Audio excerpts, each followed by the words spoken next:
As I understand it, Bailey was a student at the University of Miami. And in doing some research, I realized that there have been other deaths and incidents that have gone on that circulate around that said university. So, having said that, overall, I imagine that you're extremely concerned about campus crime. And you, as a person and also as a professional with the foundation, what are you attempting to do to help those numbers go down? Gosh, that's a great question. So we've been in touch with the Clery Act, with the Clery Center. Yeah. Clery Act is a law that demands all colleges report crimes on campus. But unfortunately, there are some loopholes in the law, which mean that the geographical location of the crime matters. So if there's a river on campus or a roadway, sometimes that law doesn't cross over the river or the roadway. So crimes may not need to be reported in those specific areas. As with every law, there are always loopholes, and it's important that parents know what those are.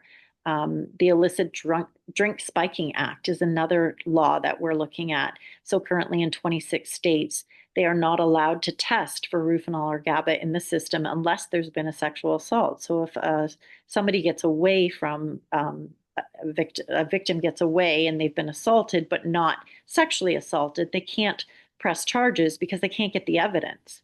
So there are problems out there that we're trying to address for campus Yeah. safety, working with the Cleary Center, working with the Stop Hazing Act as well.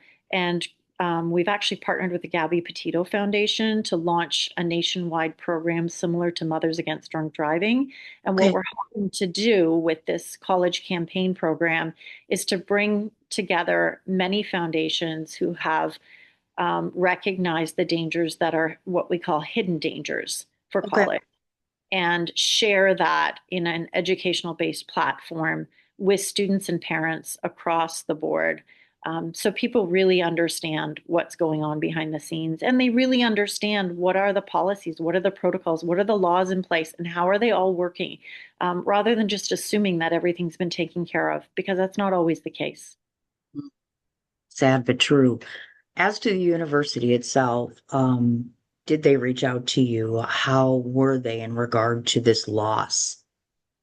The university was supportive initially. They did come over to the hospital and they were very compassionate towards us and what had happened with Baylie. But as time progressed and as we understood the gravity of the situation and the fact that foul play had indeed been a part of this, the college really backed off. They got cold feet. They didn't want to hear about it, from what we understand. And it's not just the University of Miami, it's every university. Reputation is everything.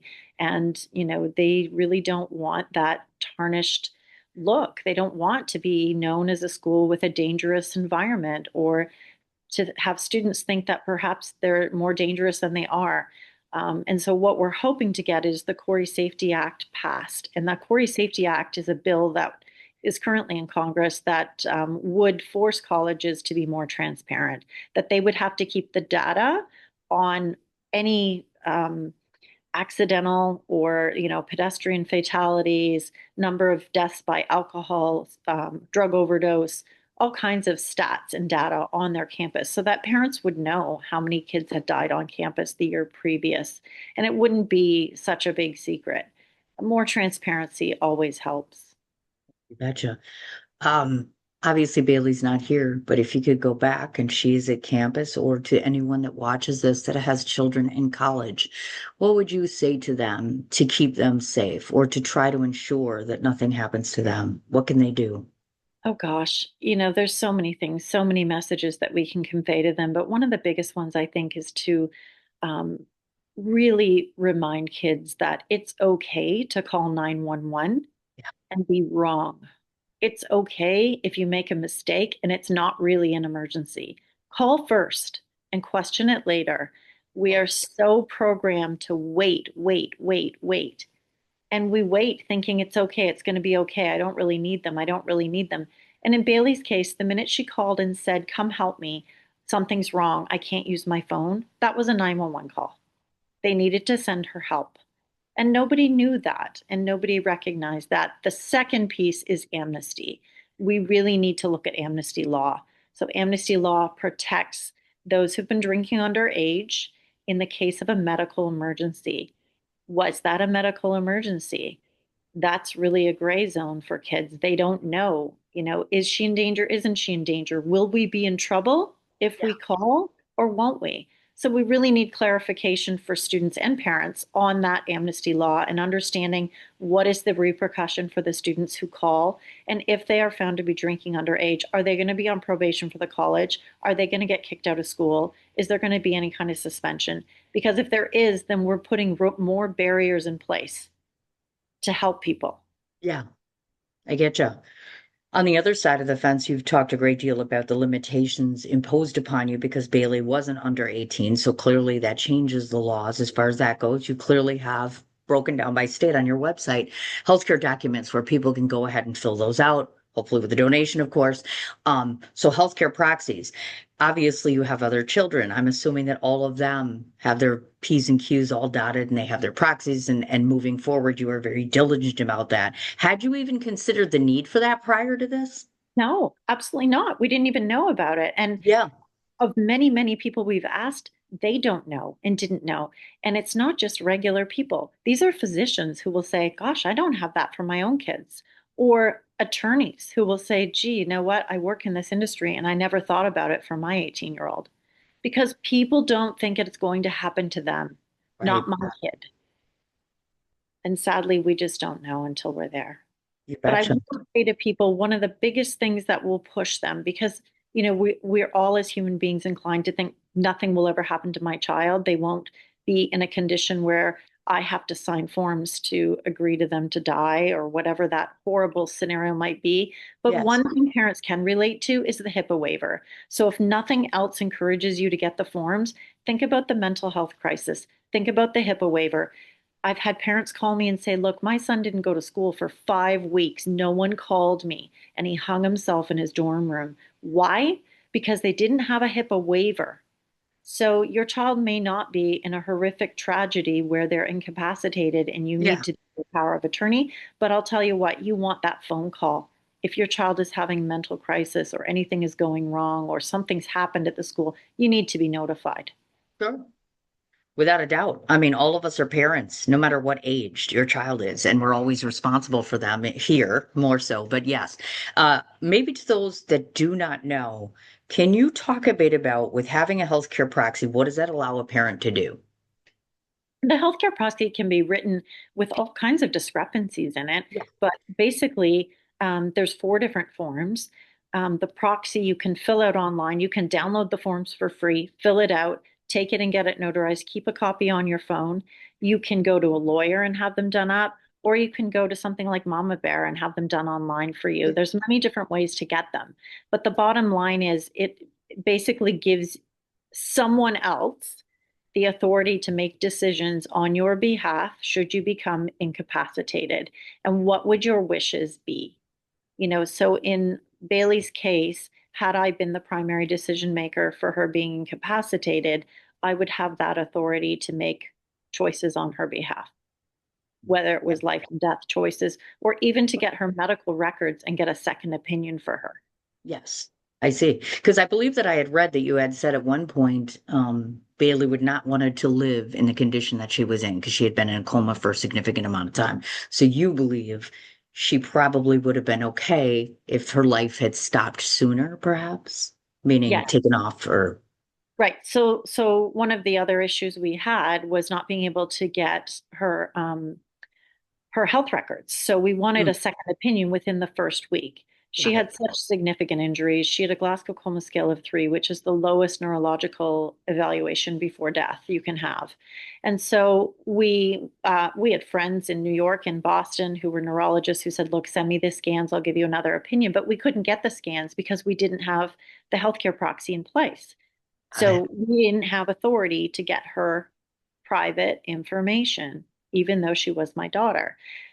What happened later, when she was transferred to Boston 6 weeks later, they brought us into a room the following day and said, "We have some terrible news for you. There was a mistake made in Miami, a terrible medical error. Your daughter has a significant brainstem injury that was overlooked. It was on the first scan. There's a 1% chance of survival with this kind of injury. And with the other injuries she has, it's almost incompatible with life." I don't know why she's breathing on her own, perhaps because she's a fit 19-year-old girl, Yeah. but she will never come out of a coma. And so that's where we were. So, a significant vegetative state where she would never open her eyes again, never communicate with the world again, never respond again. But we weren't told that in the first few days. Had we had access to the medical records and a second opinion, somebody would have said, hey, by the way, there's a brainstem injury. Did they see Yeah. it? Why did they miss it? And had we known that, we probably would have withdrawn care in the first week. We would have let her go when she was on life support. We didn't have that choice. You think it's fair to ask the question? It sounds like when you say someone made a mistake, one often says to themselves, does that fall under the lines of maybe say a medical misdiagnosis or a mistake? And so then the question becomes is, did you have any legal ramification to go after the individual who did not disclose this information? So we've discussed that several times, and medical malpractice is certainly something we've looked into. But Okay. given the fact that it would not have saved Bailey's life, it was actually a medical error that should have let her go. So the pain and suffering the family endured for 6 weeks would be all that we'd be able to go after because Gotcha. they shouldn't have saved her. Heroic measures were taken that shouldn't have been taken based on the injuries that were found. Sure. And of course, nothing brings her back, which is really the most difficult part. Now, before we talk about all the wonderful things that you've done to commemorate her life, I guess the other question that I forgot to ask is, looking back at all of this, we all have regrets. And I'm sure you've probably said to yourself, I could have done this or should have done this, or maybe could have tried this. Um, so likewise, I asked the same question. As to forgiveness, have you forgiven yourself? Yeah, that's a tough one. I think I carry that guilt forever. How can you not? Um, Sure. you know, I think, why was I on the sailboat? Why didn't I make sure that she could reach me at any given time? Why didn't I give her more resources? Why didn't I teach her about strangers off campus? Instead, the message to kids is, be open minded, meet new people, make sure you put yourself out there, meet new students. Never occurred to me to say, oh, don't meet new students when you're off campus because they might lie to you. There's just so many things you can't go back. Understood. So, Bailey's Wish Foundation. I love the name of that, by the way. So, why did you name it that besides the obvious, Bailey? But why Bailey's Wish? Yeah, because Bailey's wish would have been to let her go. She wanted to go on day one. I know that. We had had a conversation about a year before. There had been something had come up. And she said, you know what, Mom, there's something worse than dying. And I said, what's that? And she said, being trapped in a body that doesn't work. That would be worse. Promise me you'll never let that happen to me, Mom. I said, I promise. Make sure it doesn't happen to me. Oh, Yeah. she said, I won't let that happen. But here I was, that promise haunted me. And I was sitting in the ICU listening to these conversations, hearing Bailey's voice, promise me, Mom. And she would have been trapped. I mean, beyond trapped. And I couldn't do that to her. Understood. You run, of course, the foundation. You're a co-founder with your husband, and of course, you have a board as well. Please tell everyone the main goal or what some of your main initiatives are as it relates to the foundation. The two main initiatives are to have the legal forms as a part of the college admission process standard in every state so that when your child fills out those forms in the admission, they are given all of the forms they need. Now, you can choose to deny that and not fill them out or say no, thank you, but at least they're presented to the families. Don't make it difficult. Don't make them go find an attorney. Don't make them go look for this on their own. Put it in the forms. They're 18, they need it. HIPAA waiver, FERPA, healthcare proxy, living will, all of it. Yeah. On top of that, our second mission is prevention. These tragedies are preventable, and we know how to prevent them, but nothing's being done. And so the college campus campaign that we're doing, Keep Me Safe campaign, would be to launch this national, similar to Mothers Against Drunk Driving. We're working with all of the nonprofits together on the hidden dangers of college. And this would include modules that would be shared in this online educational campaign that would talk about sextortion, online scams, dangers of social media, domestic violence in young people, relationships, roofies, ride shares, alcohol, fentanyl, all of it. Because what happens, the parents go online and they're bombarded with information. There are so many nonprofits out there, and we're all Yeah. trying to send a message. Don't do this, don't do that, don't do this, be aware of this. Let's put it all together in one huge national campaign and deliver the information to the parents and the students from the experts. Get the leading experts in the field to do it because it's not something we can put on the parents. This is a public health issue, and we need the experts to teach. I also like the fact that you had taken 100% of the net profits of the first 5,000 books and went to the foundation because we all know, of course, nonprofits need financial support to help. They also need arms and legs of thousands of other people to help them. So, are you guys in need of help, taking volunteers, things that we can do, sponsor an event? How can we assist the foundation to thrive? All of that. Thank you so much. I mean, the Sure. books are really a big one. Getting the donations out there, getting it in front of the right people, grants and corporations, but also signing the petition. We're going to launch a petition within the next couple of weeks, and we need signatures to bring to legislation. So both for Bailey's Law, which would be the forms, the legal forms to be in every college admission form. And Yeah. then the second part of the petition is the college safety campaign and whether parents and students feel that they need this. So, in a survey done, 85% of college students felt there was not being enough done to keep them safe. They did not feel safe on college campuses. So, they're reaching out for help, they're asking for something. And we need to put this out there. We need to educate them, not only educate them, it's not just an awareness campaign, it's providing the tools. Teach them, give them the tools, tell Yeah. them, what do you do in this situation? How do I get out of this mess? Because we tell them how to avoid it, but we don't tell them what to do when it happens to them. Now, looking forward under the foundation blanket, do you think it's conceivable that you will maybe do what we'd call like a university tour, going to various universities, speaking to children about your experiences and talking to administrations about change? Yes, I'd very much like to do that. Again, it's all about funding. I have two small children at home, and Or, the travel piece is very expensive. This is a big campaign that would take a lot of work, a lot of hours, a lot of legs on the ground. yeah, I get it. I understand. And if I were to ask you, looking forward to 2026, what do you think one of your biggest goals is going to be for the foundation moving forward? Both legislation. I know that's a long haul and it's going to take a while to get that going, but I really Yes. think if we can get the awareness out there, it'll move the ball on that one. My heart is really in the prevention. The more people, I feel like I opened a beehive when I started this foundation. The number of parents who reached out to me with the Me Too, yes, my daughter too, my son too, this happened too. My son took a ride share. He was 21, but he took a ride share because he didn't want to drink and drive, and they kicked him out on the freeway and he was hit by a car. So this stuff is happening. We can't turn a blind eye to it. We need to be aware and we need to have plan B. I mean, maybe now it's not a designated driver, but rather a designated sober friend who goes out with the group, who says, I'll be the babysitter tonight. I'll make sure everyone gets home safe. We need to change this. Oh, absolutely. Which brings us to the book, Baylie, A Life Shattered, a Promise Kept, a Secret Revealed. So tell me a bit about where you got the title from. I think I know, but tell me where that comes from.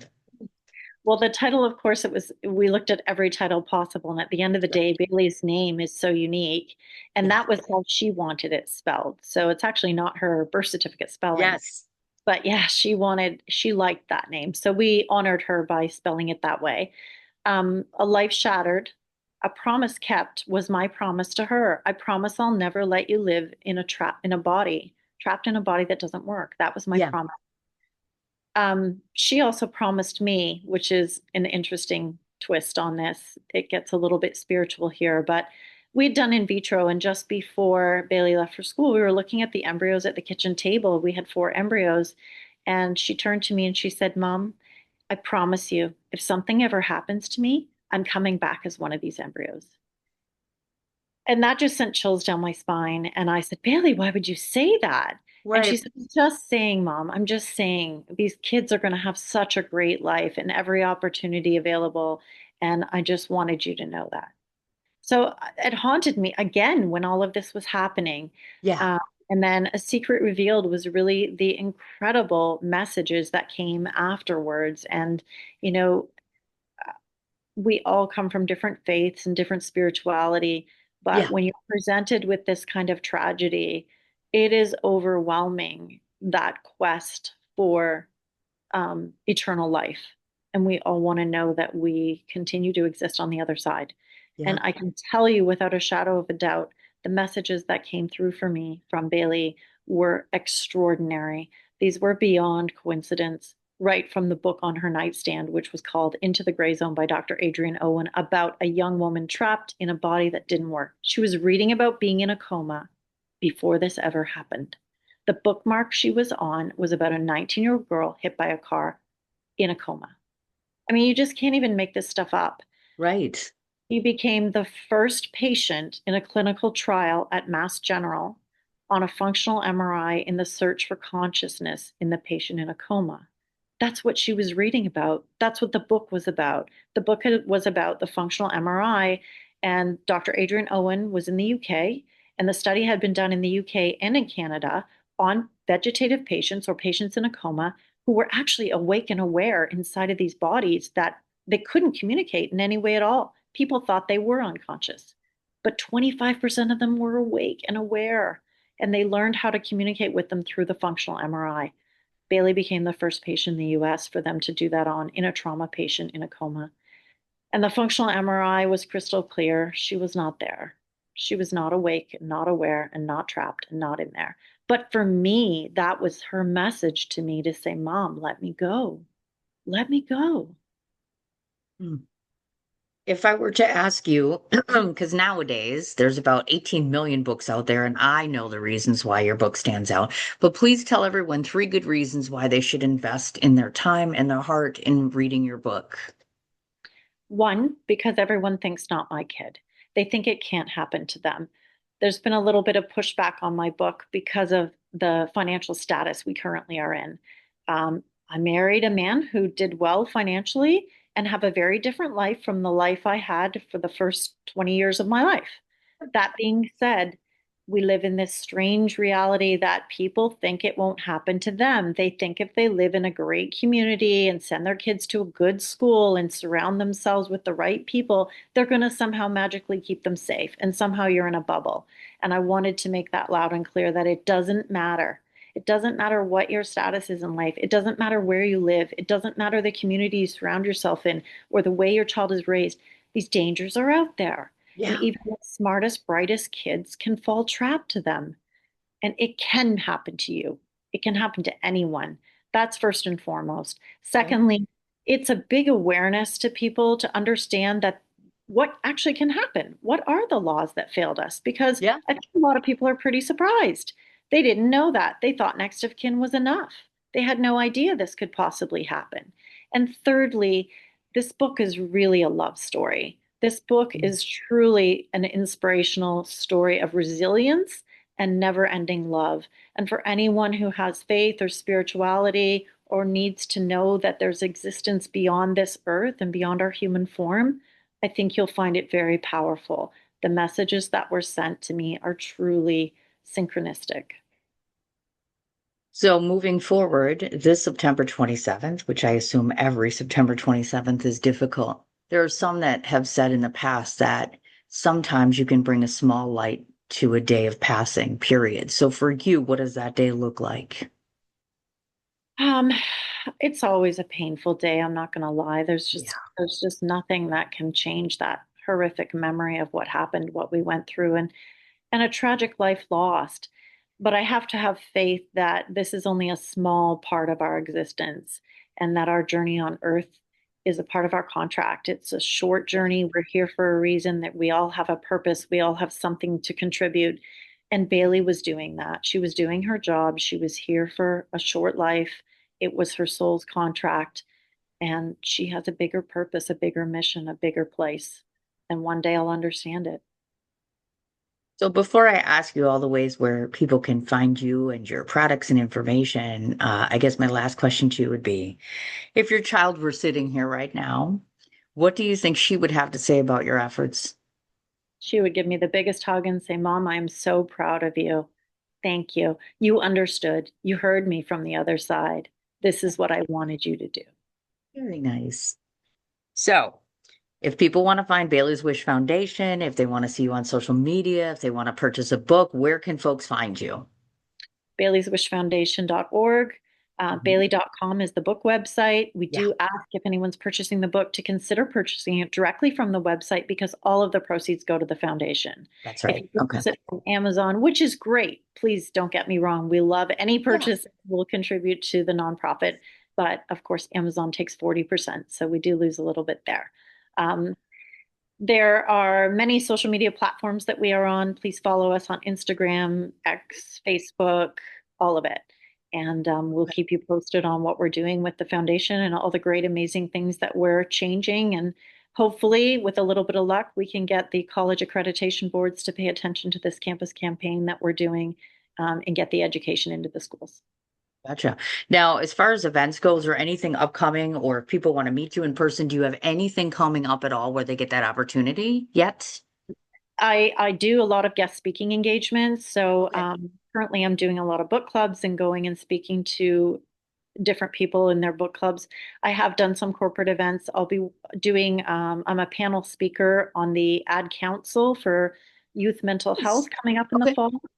Yeah, so there are a few things, but if you want to book a speaking engagement, please go to the website, sign up. I will come and do it. I would love to come and speak to any colleges, students. I've spoken to a few high school students so far, and we're getting the message out there. Nice. And in case you guys forgot, it's Shawnee Baker, Shawnee. Baker is the last name, should you wish to look her up. So, in closing, I have a few things I want to say. Number one, I am beyond honored and flattered that you are allowing me to put your daughter on the front cover of this issue of this magazine. Um, I believe that I take a lot of great care and time in thinking about who's on my cover because it's a representation not only of my own publication, but what I call superior beings doing extraordinary things. And it sounds like for 19 years, she's touched an extraordinary amount of lives. So thank you for that, number one. Number two, I'm sure you don't hear this enough, and most charities don't. The work that you are doing is selfless and thankless and countless days and nights. And I am sure that every single family out there who has lost a person under these circumstances is grateful to you for keeping it in the eye and giving it attention and keeping their loved ones alive. And third, um, thank you for giving some of us hope that it is possible to live in a world and be okay with yourself despite enormous amounts of guilt and sadness. You're doing incredibly well and you're a wonderful representation. So thank you. Thank you. I appreciate it, Cindy. Thank you so much for having me. Absolutely.